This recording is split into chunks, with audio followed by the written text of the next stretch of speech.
કાળઝાળ ગરમી વચ્ચે ગુજરાતમાં ચોમાસું વહેલું બેસી ગયું છે. હા, આગામી 24મી 48 કલાકમાં ગુજરાતના નકશા પર હવામાન કંઈક એવો મોટો પલટો લાવવા જઈ રહ્યું છે જેનાથી આખું રાજ્ય ચોંકી જશે.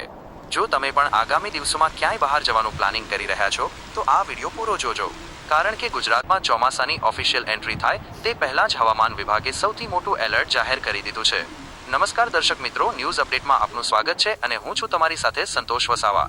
આ સમયના સૌથી મોટા અને મહત્વના સમાચાર સામે આવી રહ્યા છે. ગુજરાતના હવામાનને લઈને એક બાજુ આખું રાજ્ય અગનભટ્ટીમાં શેકાઈ રહ્યું છે, ડિગ્રીનો પારો આકાશને આંબી રહ્યો છે અને લોકો અકળાવી મૂકે તેવી ગરમીથી પરેશાન છે. બરાબર એ જ સમયે હવામાન વિભાગ તરફથી એક મોટો રિપોર્ટ સામે આવ્યો છે. ગુજરાતમાં પ્રી મોન્સૂન એક્ટિવિટીના કારણે હવે વાતાવરણમાં બહુ મોટો બદલાવ આવવા જઈ રહ્યો છે. લેટેસ્ટ સેટેલાઇટ તસવીરો અને રડાર ડેટા સ્પષ્ટ સંકેત આપી રહ્યા છે કે અરબી સમુદ્રમાંથી ભેજવાળા પવનો ખૂબ જ ઝડપથી ગુજરાત તરફ આગળ વધી રહ્યા છે, જેના કારણે વેસ્ટર્ન ડિસ્ટર્બન્સ સક્રિય થયું છે અને આ સિસ્ટમ એક્ટિવ થવાના કારણે આગામી થોડા જ કલાકોમાં આખું વાતાવરણ પલટાઈ જશે અને રાજ્યના અનેક વિસ્તારોમાં વાદળછાયું વાતાવરણ સર્જાશે. મિત્રો, સ્ક્રિપ્ટમાં આગળ વધીએ તે પહેલા મને કમેન્ટ બોક્સમાં એ જરૂર જણાવો કે અત્યારે તમે કયા જિલ્લામાંથી આ વિડીયો જોઈ રહ્યા છો અને ત્યાં ગરમીની શું સ્થિતિ છે. હવે વાત કરીએ કે હવામાન વિભાગે કયા વિસ્તારો માટે આગાહી કરી છે. તો આ કોઈ સામાન્ય વરસાદી ઝાપટા નહીં હોય, પરંતુ હવામાન વિભાગના સત્તાવાર બુલેટિન અનુસાર રાજ્યના અનેક જિલ્લાઓમાં 30મી લઈને 40 કિલોમીટર પ્રતિ કલાકની ઝડપે તેજ પવન ફૂંકાશે અને સાથે જ આકાશમાં વીજળીના કડાકા ભડાકા સાથે પ્રી મોન્સૂન વરસાદ તૂટી પડશે.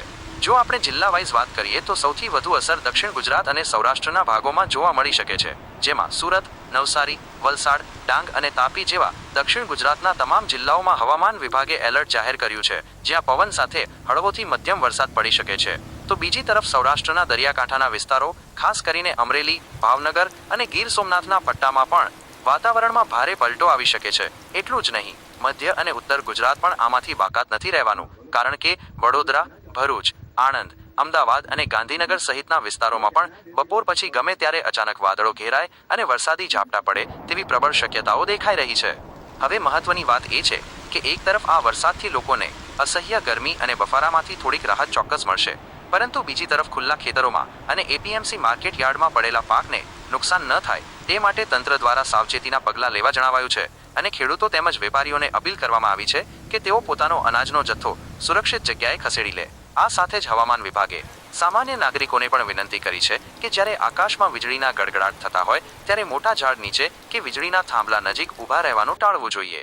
તો દર્શક મિત્રો, કુદરતનો આ અણધાર્યો પલટો ગુજરાત માટે કેટલી રાહત લાવશે તેના પર અમારી નજર સતત બનેલી છે. હવામાનના આવા જ પડેપણના લાઈવ અને એકદમ સચોટ અપડેટ્સ સૌથી પહેલા જોવા માટે અમારી ચેનલને અત્યારે જ લાઈક કરો, તમારા મિત્રો સાથે શેર કરો અને સબસ્ક્રાઇબ કરવાનું ભૂલતા નહીં. ફરી મળીશું નવા અપડેટ સાથે. હું હતો તમારી સાથે સંતોષ વસાવા. નમસ્કાર.